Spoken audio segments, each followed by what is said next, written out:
What's going on, guys? Welcome back. Welcome to another episode of Preacher on Afterbuzz TV. We're talking the after show here for Season 1, Episode 11, Backdoors. We have so much to talk about, guys. The season's getting so close to the end. Hang with us. We're going to break the whole thing down for you. We'll see you guys in just 1 second. From executive producers Maria Menounos, Kevin Undergaro, Phil Svitek. You're tuning into the destination for TV super fan discussion, Afterbuzz TV. And now, let the buzz begin. Hey! What's up? We're back. Wow, crazy. We are back today to talk about Preacher. Ooh, everyone's doing their hairstyle. I kind of slipped into like it. Schwarzenegger Nice. in the end. Yeah. To lose it. It's kind of sexy, I'm not I gonna lie. think mine would Need to switch practice. into Werner Herzog after a while. Yeah. Be like, We are back to talk to you about the depths of hell that Hitler is rising from. I spent 7 years in a Serbian prison. I spent 7 years. Look at the grizzly bear. Look as it grows, and it eats the man. Ooh, nature. What's happening? Welcome to pretty on point. the AfterBuzz TV after show for Preacher. It's Season 1, Episode 11, Backdoors. We're going to break the whole thing down for you guys right now. And before we get into everything that's on our minds, because this show is just barreling towards the finale, we're starting to get a lot of the questions answered we wanted answered. We're starting to get some of the flashbacks and the comic book material that we want to see brought to life on the screen. But I'm going to start with introducing our panel, Mr. Matt Marr. We're all here today. We're all here. Hello, everybody. I'm Matt Marr. You can find me at mattmarr.tv. The Matt Marr on the social things. What's going Jazz on? hands. Nate Miller here. You can find me on all social media at DogLikeNate. I'm Dave Child. You can find me at mrdavechild, davechild.com. My name's Dave Child. Jazz hands. And you guys can find me at Ben Bateman Media on Twitter and Instagram. My name is Ben Bateman. Let's get into the episode a little bit here, guys. So first and foremost, the episode kicks off with a flashback. Yeah. And it's an awesome flashback that they have now been teasing all season. Yeah, I think big fans of the comic have been waiting for it. And we've been like nodding at every time they kind of reference it in previous episodes. There was that one where it was the fish tank. Right. And so as he was talking about his history and his family history, you see a treasure chest open up and bubble out, and there's a cord coming down, so it looks like the coffin underneath the swamp. So we were all waiting for this swamp moment to happen, and I'm glad that's the first thing we see of the Langell family. Yeah, right. And we didn't see anyone's face yet. Yeah. But we see two guys and So a two woman. guys and a grandma. We saw grandma. Yeah, we saw Grandma and we saw Jesse, boy Jesse, young boy Jesse in this coffin. This it's box. And we saw a lot of tattoos. The tattoos are very cool. Yep. And we had, we had the tube coming up to keep, and it's the imagery was really spot on. And speaking of which, guys, for those of you that watch or listen and know, some of us know the comic very well. Matt's actually new to the comic. Starting in. I'm not there yet. Yeah, but we save it. We're saving all comic talk kind of for the end. We will stay as vague as possible. It's really about the TV show for us, so that's kind of the idea here. So yeah, we pulled Jesse out of the lake. The same lake looks like it's the St. Killer's Lake, right? Yeah, I mean it is the Looks like it's in the same area. It's a swamp. I mean, it's New Orleans. You know what I mean? I don't know why I said that. So New Orleans, but I Yeah, did. it came out. I did, boy. I mean, they're everywhere there. Yeah, the So swamps we look like don't a think swamp. it's the It's same. like Minnesota or Well, I something. mean, when we saw them pull out of the swamp in the flashback, it looks like they pull them out right in front of the house. Yeah. So I don't think it would make. No. I would be shocked if Jesse just freely drives right back up to the house to dump. Like they're not going to see him dump this giant armored truck into And the swamp. we do know that Angelville is still around because of in a previous episode when he was talking about selling souls and selling a percentage of souls, they still talked about Angelville like it's still there and it's one of the only successful businesses that still will Still struggle. sell souls, yeah. Yeah. So this, and we saw this in the beginning of the episode, and it was referenced again in the middle, and then again at the end as we find out, as we hear Jesse's prayers. So there was just a lot that happens in this swamp, in this box, and I felt like they answered a lot of questions in this episode. I felt like they really started to kind of go. Well, I think they're still bringing up questions. Like you don't know why it's so important for this family to have him identify as a Langell, Right. rather than, I don't know if I'm saying that last name right, but Langell? yeah, No, that's Langell, right? That's what he Langell? says. Yeah. Yeah, instead of a Custer, but we do know that you do see his face when he identifies himself as a Langell in the previous episode, Right. to that same clerk that he finds out about Angelville. So we are getting more hints about the family. We're seeing more of the family, and we're kind of creeping towards it. I think we do get a sense of like maybe more of Jesse's checkered past. Right. Yeah, definitely. Yeah, I mean, you hear a lot of what Jesse did in those prayers. In those prayers. Yeah, Right. that's why I was really excited by this episode, because especially once the flashback started, it really got me thinking about how he's been this season and how we keep talking about how he's not very likable, and especially this season. And I think all of that setup is to be for, well, this is why he is the way he is. This is the stuff that he went through. This is the kind of person he had to become to survive this place. And as we see, you know, the forgiveness thing is he hates himself for it. He holds that against himself. So he's part of the reason why he's looking for God is for that forgiveness, to try to be like, you know, he's been on both sides of the spectrum, right? From being like one of the worst criminals, doing, you know, everything, to being a preacher and trying to help his community and stuff. So this, you know, as we've seen throughout the whole show and in the books, he's struggling, kind of being in the gray. So it's really cool to see more of his background and more of like, well, why is he this way? Why is he responding this way? Why is he, so that later when we work through some of this stuff, we can get Jesse where it's like, all right, I'm proud of this Jesse. I like this Jesse. He's a strong Right. So dude, yeah. I'm a lot happier that it seems like they're not just making him be an asshole just for asshole's sake. Like it's working. There's a reason why he's acting this way. And also his friends are calling him out on it. Yeah. His call, like Cass and Tulip are both like, everything we're doing is because of you, and you're not listening to us at all. Right. And I think that's gonna help. That does make him seem like he really has to face this and fix himself. The arc of that character, they definitely were definitely showing that we're not just, there's a reason that it's not like accidental, that he's just like sort of, they're not giving him the moments we want him to have. Like people are noticing he's kind of a prick. And I think that's going to change drastically after the Angelville storyline. That's what I'm guessing. This is the first time I actually felt empathy for him as a character. When you were saying that, my heart broke for him. I like just seeing, because I didn't know his past. So seeing that, so if we're talking about people that, you know, that were kind of like, what the hell? Seeing that his past, and also, I mean, that was really... It's so weird. You would think with this show, with all the crap that we've seen, that would bother you. Like, hearing his prayers, like, you know, it made me think about the stuff. I've never done anything that bad, y'all.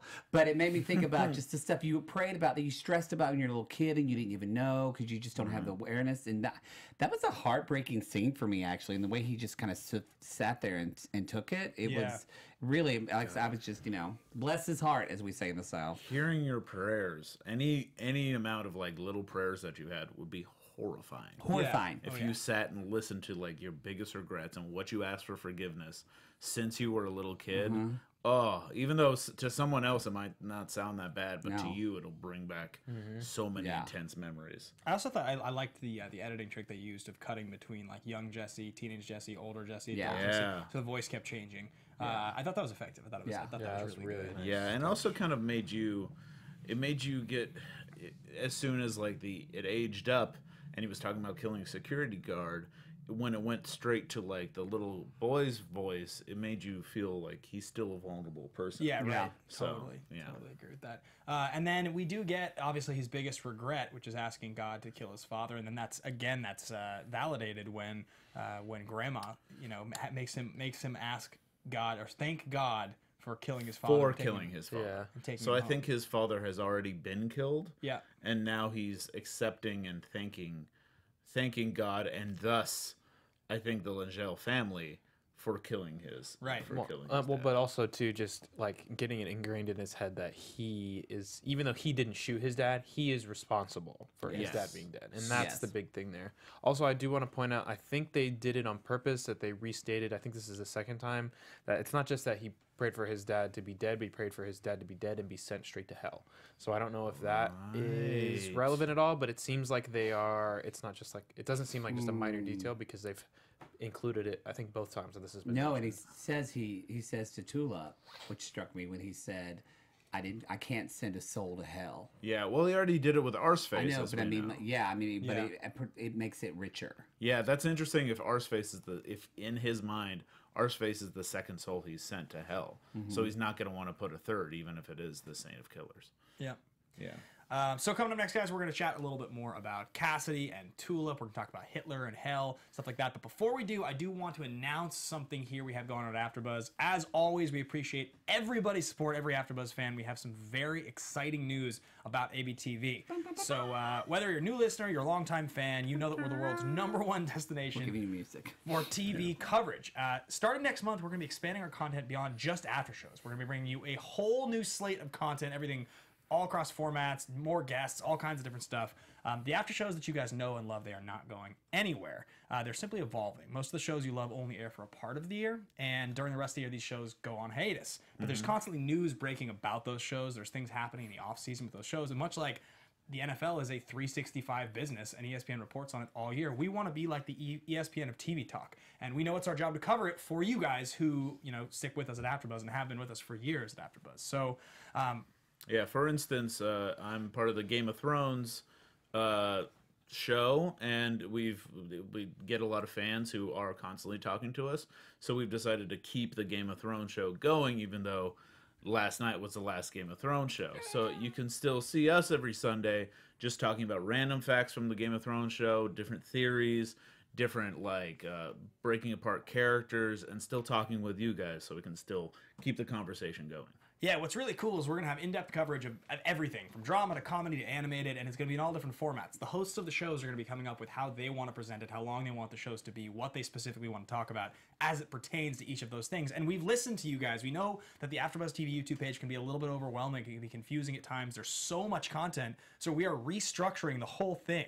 And that's like really the big announcement right now. Is the YouTube channel is going to be divided into 9 sections. The genres: drama, comedy, reality competition, wrestling, sports, animation, sci-fi, fantasy, superhero, red carpets, and last, our own original featured content channel. So all of those are launching as their own new verticals. It's not gonna be one AfterBuzz TV anymore. If you love to watch the CW superhero shows and all of your comic book related Oh, that's shows, the show I'm doing, CW News. you're gonna literally have a vertical with just those shows. So where you can everything that you want to pay attention to will be in one place. So yeah, pretty much, guys, it's not gonna happen overnight, but there's a huge amount to be excited about. Kevin and Maria, they've worked so hard for so long to build this brand up to what it is, and they are really just trying to give all of us hosts here the best opportunity to really target what you guys want to pay attention to. And that's the huge announcement that AfterBuzz TV has coming up right now. Is there's just going to be just stuff changing all the time.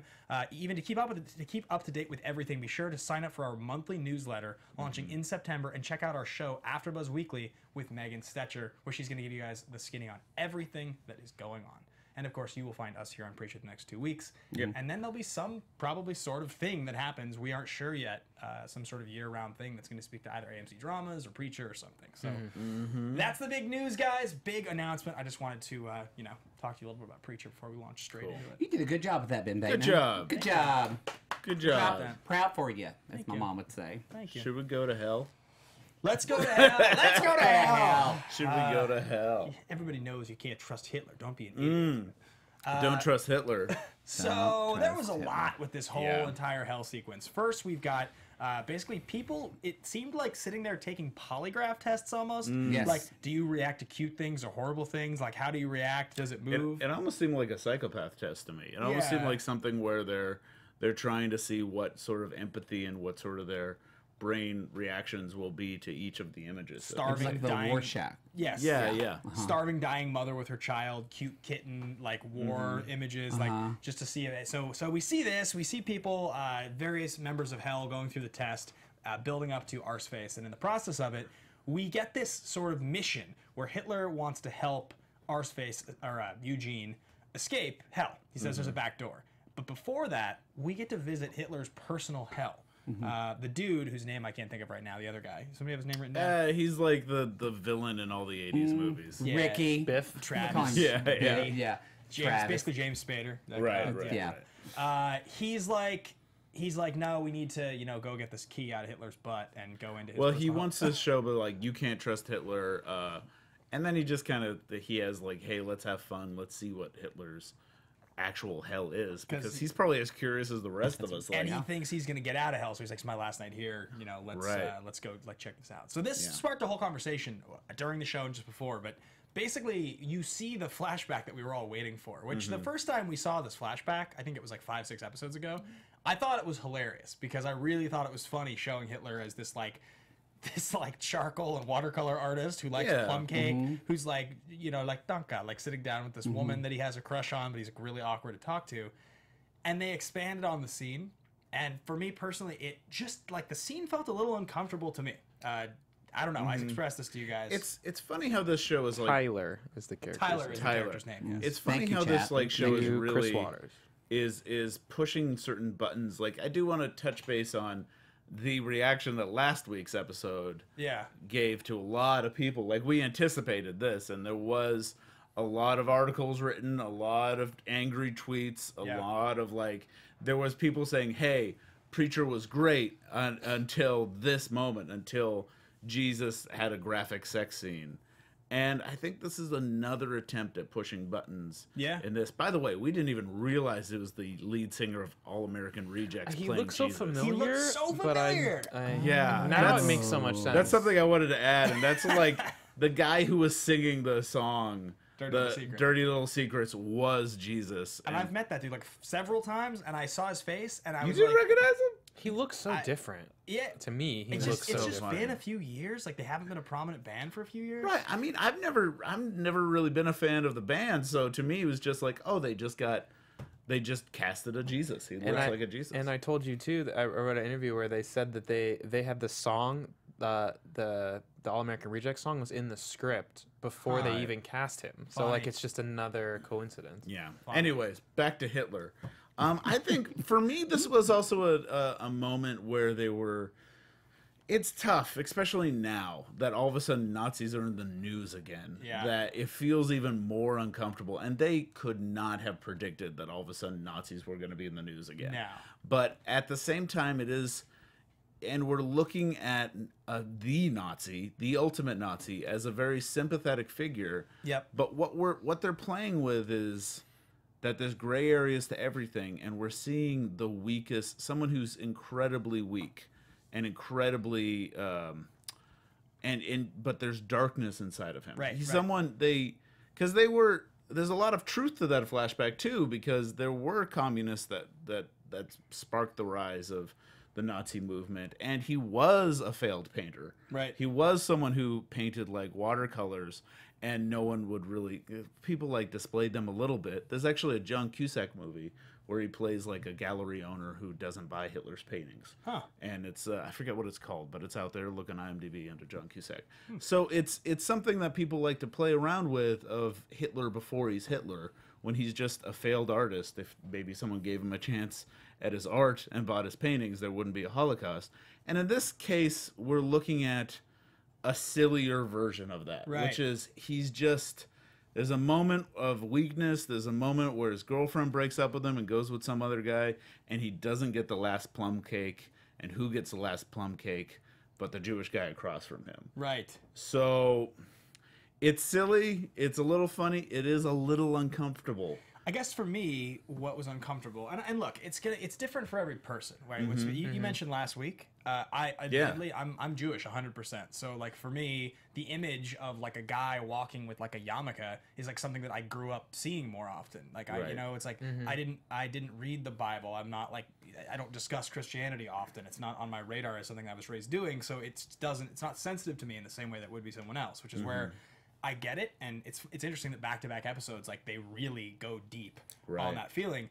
But for me, it was that moment of, like, I was laughing at this. I think this is funny. I think that, like, the lightness of how they're handling Hitler as this, like, tortured figure in hell is funny, because Hitler's in hell, like, where he belongs to be. And then, like, seeing him in this moment, watching just, like, an innocent person eating a plum cake, or, like, speaking negatively of a homosexual man because he, like, didn't want his paintings. It just was...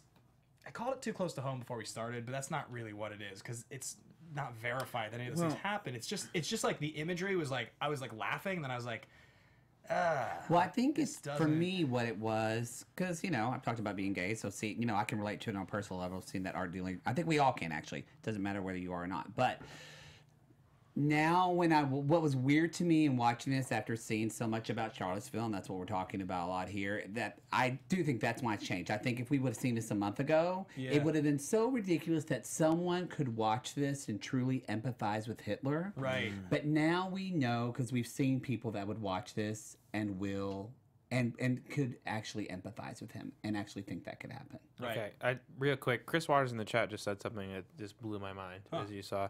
So the name of that movie with John Cusack is called Max. Right. Oh yeah, that's The right. guy who plays Hitler in that movie is the same guy who plays Hitler in Preacher. Oh, it's I Hotel. thought he looked so familiar. Thank you, Chris Waters in the chat. That's amazing. Thank you. I remember that That's movie coming out. amazing. That's amazing that I remembered that, but I didn't remember who. I imagine Who if played you Hitler. look like Hitler, there's probably Also, a certain he's a like. talented actor. Yeah, no doubt. Oh, That's of great. course, That's great but stuff, I mean, the look is whenever you're playing a real person, the look is Right. very important. Yeah, right. So I'm sure there's a handful of people who, because I mean, there's also got to be. I mean, it's. Oh, it's I would hate to be the Hitler type. well, but think about it jeez. too. If you're an actor, like it's got to be tough to be like, okay, I'm gonna play Hitler in a Hitler few guy, different movies. yeah. Like it's got to be. There's got to be some special stuff to work through there. Right. Very, very talented.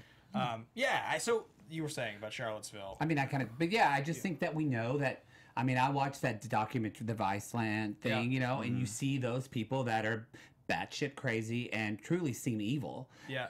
And you see that, and you go, oh, they would actually sit there and relate to him looking at someone with a Yeah, blanket. that's what's dangerous That about ch- this right that now. that is, and so that's what to me when I watch it this time, because I felt a little like, Yeah. and I was trying to process that, and and I was like, oh, that's what makes me gross, is that somebody would be like, oh, I get it.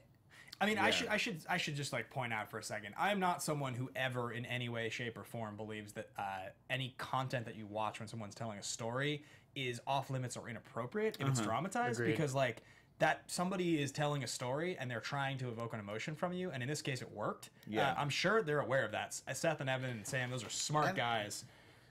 Oh, I'm sorry. I didn't mean to cut you off. Yeah, so all I was going to say is, I mean, some of my favorite movies are movies like Requiem for a Dream, or movies that have this incredibly dark moment Yeah. where you're like, this is uncomfortable to watch. I mean, I remember watching Sector 9 in theaters, District 9, not Sector 9, and walking out of it like, God, that movie was just so filled with hate. Like, and it was a good movie. It really worked, but like, I don't know that I want to watch it again. Not that it shouldn't have been made, just like, I don't know that I'm going to watch that movie again. Yeah, and also I think in this case, it's uncomfortable because you saw, for even just a second, a Jewish man through Hitler's eyes, Right. and through his POV, and that's real uncomfortable. That's what I think that's what I was getting at. Yeah, It was the yeah. moment of the eye contact where you were just like, oh God, like you this kind is of identified with Hitler all of a sudden, and you're looking at a Jewish Yeah. man. And that's why I enjoyed this moment, if I can say that, Yeah, without yeah.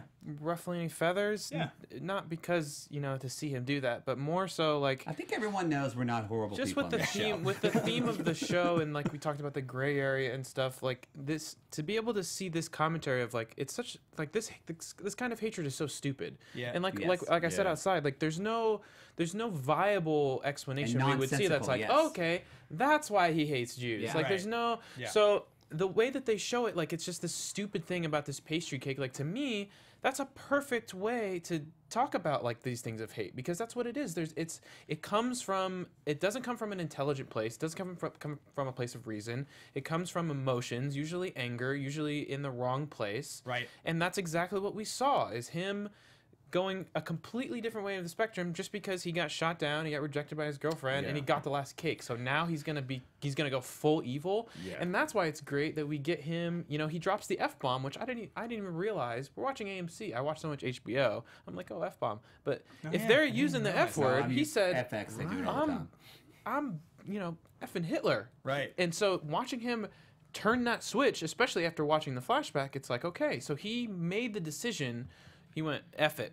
I'm just going full evil. Screw everybody. Right. So It's also, I also like the concept that if you are the ultimate evil, and the person that when you're brought up in, hey, you're like this person, you've lost the conversation because that's too ridiculous. He's that evil. Right. Like he's that bad. So if you're that evil, the thing that might haunt you the most is when you're an okay to mediocre guy. And I think the moment where he's in his bed and Arseface is trying to understand why that's his hell, and he says that that's right before I lost myself. That's the last moment that I felt any amount of good. Yeah, any amount of good. It's right before I lost myself. That's haunting. That makes it so it's like it's not. It doesn't make him. It doesn't make him justified in what he does. It makes it so they are saying that he has lost himself and he totally has gone down. It makes it worse because what he's saying is, it's like where you look at the bad guy's perspective in some things, and it's like, okay, well, from his perspective, he's trying, like Dr. Doom, he's trying to take over the world because he thinks he'll make it a better place. Hitler knows at this point he's just doing wrong. He's just doing, like, that's how I saw it, is that it's not because he doesn't know any better or because he thinks he's doing the right thing. It's because he's just made the decision to be bad. I think Hitler in real life did think he was creating the greater good. I think so too. I don't think so in the show. So that's what I wanted to just distinguish for people watching. And also it's important to note, just for the absurdity of this, is he's told by two different people that what he needs is more conviction and to be ambitious and determined and in one thing. So he picks the first thing that comes to his mind, which is just petty hate. Yeah. And that's the first thing. And it doesn't make it so. I think, unfortunately, there could be a lot of people that watch this and misunderstand that, but they're also idiots. Yeah. And I think it's really the fact that he's picking up on hate and he's falling down this. I think that's what's kind of important to remember. But I don't know. Yeah, I think for me, I can pinpoint exactly the reason that it was tough, and that's because you got into the moment in the episode. What I think you're correct is that it's intended to actually take the moment seriously. It's actually intended to take the moment seriously. Like this could actually be the extent of what it was, because as we've all just talked about, like it's petty and it's ignorant. And then when he says it in the bed, this was the last moment that I felt any amount of good. It's confirmed that that's supposed to be a real vulnerable moment from his character. What's hard about it is they've treated the subject of Hitler to this point entirely as a tongue-in-cheek, just like ridiculous, totally like just a punchline where, you know, duct tape for toilet paper. And the switch was so quick in that moment, because the last time we saw that scene, it was laughable. And that's why I think it caught me off guard, because you're sitting there watching, you're like, am I supposed to think this is funny? Like, Hitler committed genocide because they were out of plum cake. That's funny. He killed 6 million people. But to me, though, too, that is the beauty of why I'm someone who kind of feels like when it comes to comedy, especially, I don't really want limits, and almost everything to me is viable, because that is the beauty of satire. And what you just explained is why satirical things need to be done, especially in what's happening with our culture now, because we take these things that we laugh at it, and then all of a sudden comedians do this all the time, with a turn of a phrase or click, you realize that you're gutted by it, but you were just able to laugh at it. So it shows you that there's a different way of possibly coping with this. And it's hashtag truth. It makes you think, you know, and just those seconds, it makes you think, where you go from, oh, this is funny. Is this funny? Right. Yeah. Because it makes you question kind of really what you think about what this show is about. Is what is the line between evil and good? We see that with Jesse, and we're seeing that now on a flip side with Hitler. And it makes me question my own, like, I know I'm not an evil person. I try to be good, you know, and all. But at the same time, it's like, whoa, what would, like, take me to, like, switch like that? You know, it's because it's so unfathomable what Hitler did. It's interesting. Last week, and we're just on this tangent, but it's all right. Last week on Action Movie Anatomy, we covered Tropic Thunder, and it has one of the more controversial performances by an actor in quite a while. And my co-host on the show, Andrew Guy, we always have a thesis statement for the movie. You know, it's like your bold thought about the movie. He said, Robert Downey Jr. in Tropic Thunder is the most relevant use of comedy as social commentary in our lifetime in a movie. And he got nominated for a Best Supporting Actor for that role. What's funny is, right, like that, so it's totally offensive. One of our fans asked us, could they make that movie today? And the answer, I think the answer is no. I think it's much more sensitive today than it was 10 years ago. I don't think you could do that. But the reason at the time that was funny was because Laurence Olivier had done that and actually gotten nominated for an Oscar completely in all seriousness in 1965. That was a real thing. 2 years after the first black man ever got nominated for an Oscar for acting. And that was something that actually happened with real drama in our country. Like there was no, And so I think that's why it's funny. But at the same time, why 10 years later is it less acceptable? And that's so I think the point that you make of comedy is pushing those boundaries, and it works until it doesn't. Yeah, I mean that's what we just experienced here. Like for the three of you guys during it, for me it was just a little uncomfortable. Right. And it affects everybody a little. It was uncomfortable for me. It made me I felt like I think it was odd too. It was even uncomfortable for me, even though I'm like not Jewish and I'm straight and I'm white. So it's like I have nothing. But and I love plum cake. And I love plum cake. Yeah. Also, I'm a Nazi. No. I took a left turn real quick. The feed. No, not at all. Someone's gonna take that soundbite. Oh God. Put that on your reel. Oh Put that on no, your reel. it's recorded. But what I was offended by it, I was like bothered by it too. And one thing that came into my mind is, I really hope we don't get a fully redeemed Hitler at the end of this. I really hope. I'm curious to see where they go with the character, because now we're having, just to kind of speed ahead a little bit, is we have Hitler coming and taking Eugene out and taking him through the back door and hopefully bringing him to safety. But I'm hoping for a moment where he either he might turn on Eugene, or if he doesn't, even if he doesn't turn on him and he realizes he deserves to be in hell, and he decides to stay in hell, I think that's a good moment too, because it shows that he knows what he did is irredeemable, because he can't be redeemed. He just can't be. So like that's the edge for me that he's on. Yeah, interesting. We're curious to see where it all ends up. Let's move from this and cover the rest of the episode. So let's talk a little about Tulip and Cassidy and Jesse, and the moment where Jesse goes off on his journey and the interaction that happens there. Right. So two things happen here. I think we should cover this and then Dennis, and then we can just generally talk about Tulip and Julianne, her character. So first of all, there's this blow up we all talked about between the three of them, where they're basically just like, Tulip's like, we do everything for you. You suggested the beach. Well, we're gonna go to the beach. What more do you really want from us? And Jesse has his moment with the dog, and Cass even looks at him at one point. Is like, I don't understand the reference. My dad or my son, who you wouldn't even help. And Jesse, it sort of seems he's like not really listening, and then he completely zones out because he remembers the dog. And this sends Jesse off on his own. Do you think Jesse gets it? Do you think he's hearing them at all? Well, I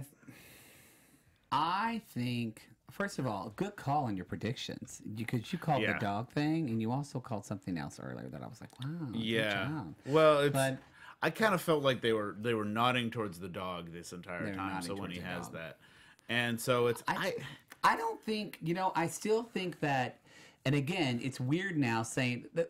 I think what's really cool about this episode is that, we use the word kind of, offended some, and I don't know if it's so much offended as if it's so much just feeling uncomfortable. And so, and with Jesse too, it's like here we've talked about how selfish he is. He's still being just as quote unquote selfish in this episode and pursuing search of God the way he always has been. But now, like I was about to say, selfish again, I was like, that word doesn't feel right now, because my relationship has changed from what, like you were saying earlier. So I think, but to answer your question though, I don't think he really heard them. I think he still is on that one track, but now it's like I want him to find God more. Yeah, I don't think he heard them at all, because he's standing there talking to Tulip about lying, and then being like, well, you lied to me, I just need, I lied to you, I just need you to understand, and then just straight up lies to her face again when she says, why didn't you send him to hell? All she had to do is say, well, I may have put a little bit of my soul in him, so I'm concerned about that. But he had a perfect opportunity. Yeah, when she said, we've given up everything. Like, literally, the line after, where they're just talking about lying. Is that a lie? Because to me... Yes, because she said, what have you given up? She said, and he just kind of said, well... Yeah, and like okay, like, it's not like he said, no, I didn't give my soul, but a lie of omission is still a lie. It's but just like how when they asked him before about, oh yeah, I took care of the saint, don't worry. Like, that was a lie. That was definitely a lie. But for me, I think it's twofold. I think he doesn't want to lose his soul, but I think it's also he doesn't want to send another soul to hell. I think that's actually kind of true. I do think that's Yeah, So I don't think think it he is lied. kind of true, but just- kind of true and the truth are not always the same thing. He said a true thing, but he could have said a second true thing. So and do he you didn't think say a that the second. fact that he hasn't told them about this, you think that's not going to be an issue when they find out that part of Jesse's soul's in the saint and he didn't tell them?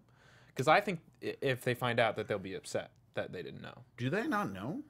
No, because No, they I didn't. don't think They so. don't know about that. They didn't even know about the. I mean, I don't think they know. I don't know. For me, I'm not quite sure that they don't know about that 1% thing. I don't think they know. I don't, because I think Tulip would have been like, I think she would have been pissed. You gave 1% of your soul away. Yeah, because Crazy? they know that they gave him part of his soul, so that because that's obviously But that's they why they don't were know waiting, his but soul. they don't know where That's he right. got it from. That's right. So yeah, so that's basically that whole interaction. And Jesse, Jesse leaves. He goes to track down the dog, and there's definitely the first distinct moment of Tulip and Cassidy versus Jesse, like a real divide there that we hadn't seen happen yet, and that's. They'd all three. We talked a lot about them all kind of several episodes. The three of them kind of been all doing their different thing, but this, it definitely was a coming together of those two. Yeah, and that was that's a very relevant thing. So then immediately following this is the conversation between Cassidy and Dennis, in which Dennis says to him, "Why don't you take her if you like her? That's what we do." And I think it hits Cassidy like the ton of bricks he's been trying to ignore, because I think he's been aware of it. He's just been completely trying to ignore it. Yeah. And he says, "Give me the dog." Now we don't see any resolution on that this episode. Doesn't go No. back there. Because I think I'm surprised that dog survived this entire I episode. just saw that. Yeah. Everybody in the chat was saying how they were just waiting to hear a yelp or to not hear the dog during anymore that- or something like that. And I think they set that up on purpose, because the last thing we saw of Dennis was him coming home in the last Stumbling in episode with just blood all covered in around. blood. Yeah. So that's the last thing we saw, and I think that we know how terrible Dennis is, and we know that really Cass is going to have to do something in order to stop Dennis, because he's just going to become worse and worse. And he's matured to the point where he's gone past hey, it's my animal instinct to do this, to this is just who I am. I'm the scorpion. That's why I'm gonna hit the tortoise or the turtle Yeah. going across the pond. Yeah. So I think we'll see more resolution on that soon. But I think frog. what? Tortoise and the frogs? Yeah, it's a Tortoise- frog. tortoise- It could also be a turtle Hair, sometimes. no. Anyways, So I know two you- last important points in the episode. We have Featherstone, who is Yeah. leading the double life. So first we see her with Star. Oh, there's so much more to talk Flufferman about. and Hoover. We did, I guess, already talk about. Flufferman. We did already talk about Jesse hearing his prayers. yeah, but we didn't talk about why this episode is called Backdoors and not just Backdoor. Yeah. That was the other backdoor, was where the prayer tapes went. Upstairs ass. I mean, even Yeah. hair, and then with Hitler and the key. I mean, there was a lot of. Yeah, Thought about- there was a uh-oh. lot of backdoors. You're having revelations over you? here. I Sugar. am. What is happening? We have to talk about what happened when he left. What do you mean? When he left Hairstar's office. Yes. And there's like that distortion on the voice or something. Yes, that's yeah. a big thing. Is that the Grail? Do they have some type of anti-voice thing? I don't think it's the Grail. I Is think his it's faith wavering or something, and so it's losing power. So I think people, that- we're talking about when he left, and there was the secretaries out there saying let him out, and he didn't respond. Because I was confused by that. Yeah. And there was like a weird sound on the Crackle. voice. Yeah, definitely. I think it's a faith thing. I think that moment in the Yeah, I think there's going to be a problem. I think I want to talk a little bit about this when we get into comic book stuff. Yeah. But before that, I think there is going to be a sense of, I think he's gonna, my prediction, to jump ahead because we're kind of running out of time here, but to jump ahead, I think my prediction for his voice is that there's going to be a period of time where he loses the ability, and I think this is the first time we see it happening. And I think it's because of an internal struggle that's happening. I agree think with it's you. because he's running into his own problems. I don't quite know what it is, because I think the key to the reason why Genesis latched onto him in the first place is because he's in a Walks gray that area. yeah, that gray line. Yeah, so maybe he's like tipping more towards bad or more towards definitely not more towards good. Yeah. And I think he's like getting out of the gray and into the black. And that's kind of what's happening here, but I'm not too sure. so as you mentioned, we are running out. So let's just like bullet note these last couple points. For the first of which is Starr admits to Featherstone and Hoover that he's going to lead a coup. That he's going to turn. Was so good. Yeah, it was great, and it's just Featherstone and Hoover's so entertaining to watch be an idiot. Yeah, and it's. I also love the Hoover being like, "Oh yeah, I screwed up. I'll get the tarp. I'm gonna get the tarp. I'm gonna die." Yeah. I'm sorry about the men, sir. And I also love that Starr is staring at the tape for a second. He's like, I will never forget that memory. You can see on his face that he loved it. Yeah. Even just a way, like, when he says it, like, Featherstone, because Featherstone doesn't know. Yeah, right. So she's like, what? Yeah. Like, and then she puts it together, what happened? That's so good. Yeah, the pinnacle of masculinity. So we had that scene. We have Featherstone walking into the the smelting place, and just offering to blow the dude, and then. By the way, there are two very subtle jokes in this episode that are just signs in the background that I really appreciated. One of them was when he goes into the dog room. I don't know if this was there before, but I noticed for the first time there's a sign that says, "Please keep semen off the fur." Which which I thought was like, wow, that at least says what exactly was going on there. Explicit. Yeah, and also, but my favorite joke, and this is such a dad joke, but I really like it, is when they're at the smelting place and they're talking outside while he's trying to smelt the guns. The sign says whatever the name of the smelting place is. Then it says, "You dealt it, we smelt it." Which I love that dad joke, that dumb little joke that they did. That it was nice to see kind of in the background. That's all. It's good Nazi sense of humor. Okay. All right. That's weird. There's also that's a small town thing. Yeah. So yes, this scene, the guns can't be smelted. They can't be smelted. They are just regular. I thought it was like sort of one of the few misses of the episode actually that she wraps the guns and the sword and just puts them in a mailbox. I was like, just a little bit like, come on, Tulip, you're smarter than this. Like, what are you just putting these? What are you just putting these in a mailbox? But it's like a panic. It's like a panic. It's like what else? She can't destroy them, so she's also just trying to get rid of them. Would you take them to FedEx and put them in a big box? Like you're putting a sword in a mailbox. Honestly, this is a weird thing with the post office. If you wrap it and put postages on it, it doesn't matter what shape it is. As long as the postage fits as much as the width it is, they'll ship it.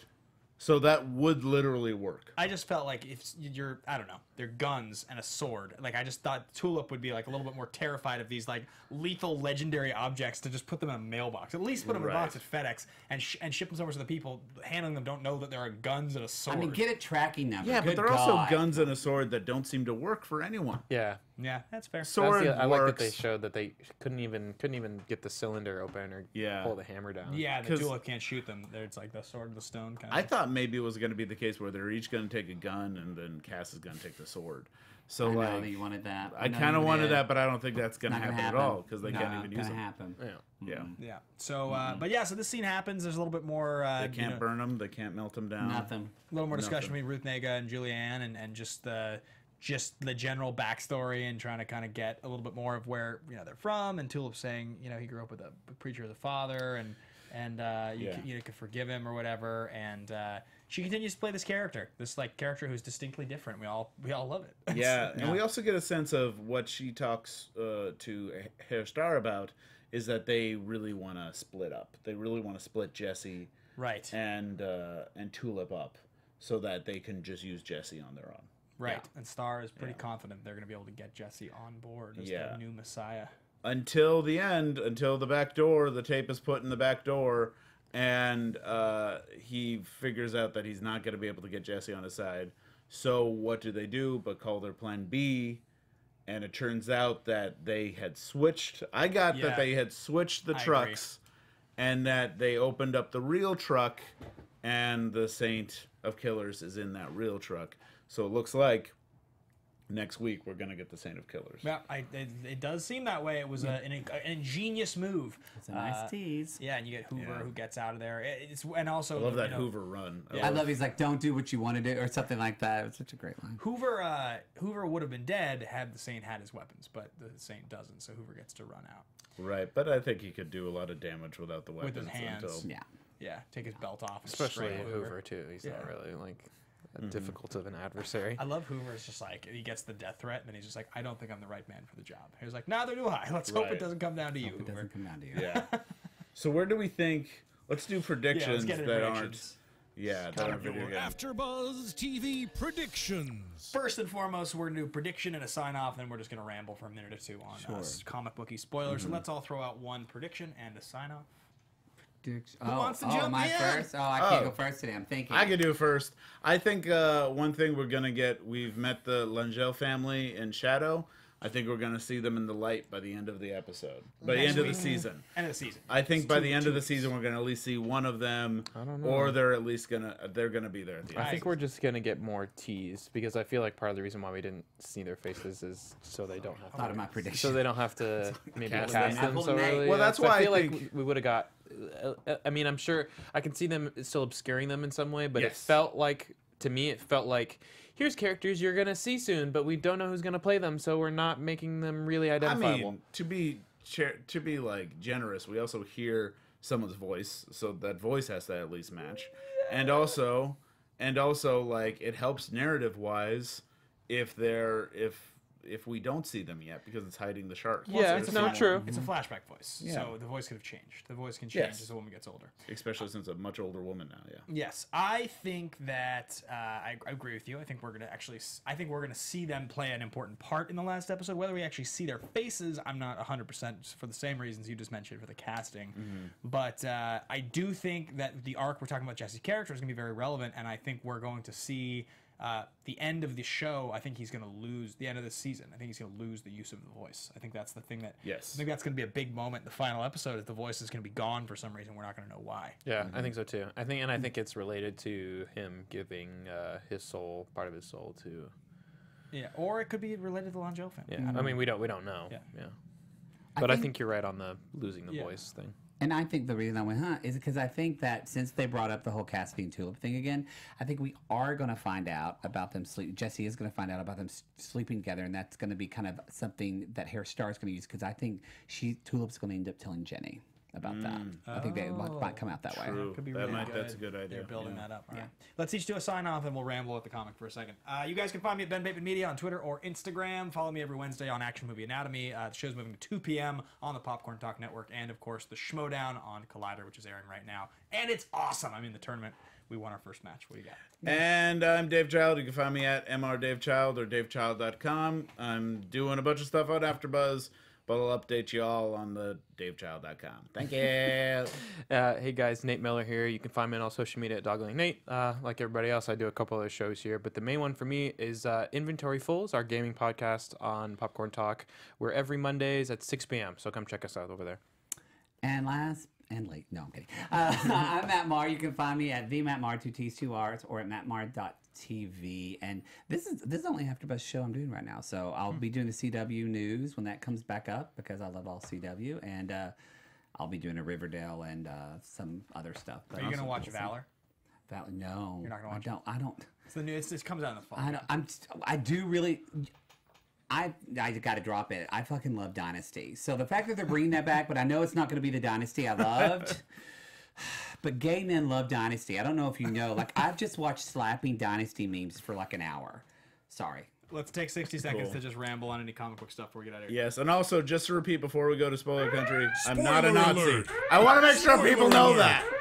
Spoiler Okay. I'm gonna make sure Becca gets that for the man. social media soundbite. Yeah, geez, now we're in spoiler thing, so only comic book fans are going to know I'm not a Nazi.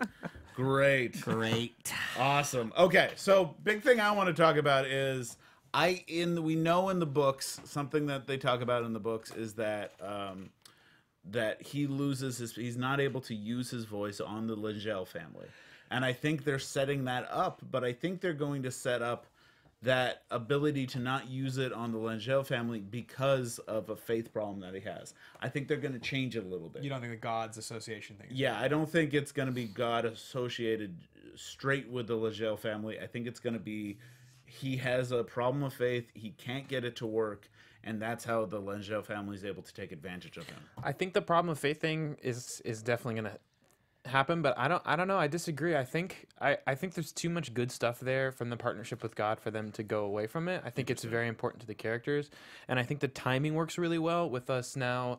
I mean, it feels like Jesse's on the verge of finally, meeting up with God, and that timing would go really well with guests getting more of the Langells and more history and finding out about that connection, and especially just the way that interaction went with her and the praying and thank God for us doing this and killing your dad and things like that leads me to believe, especially more evidence of the store clerk of them saying that they're still in the soul business when almost everyone else has been pushed out. It's almost like they've got some type of special benefactor or something like that. That's a good point. Yeah, the one thing I'd point out before we get out of here is just that like the whole entire Cassidy and Tulip thing sleeping together at the beginning is not something we know from the comic book. That didn't happen. And also the entire Featherstone being a friend of Tulip is not something that happened, though Featherstone as a character does exist. So all of that stuff and what you mentioned, Matt, with all of it, it's all new territory. So none of that we have any idea as comic book readers, and I think it's interesting because I think it might get us to the same conclusion that we wanted in the first place through a much more interesting and dramatic means that doesn't feel like it's such a left turn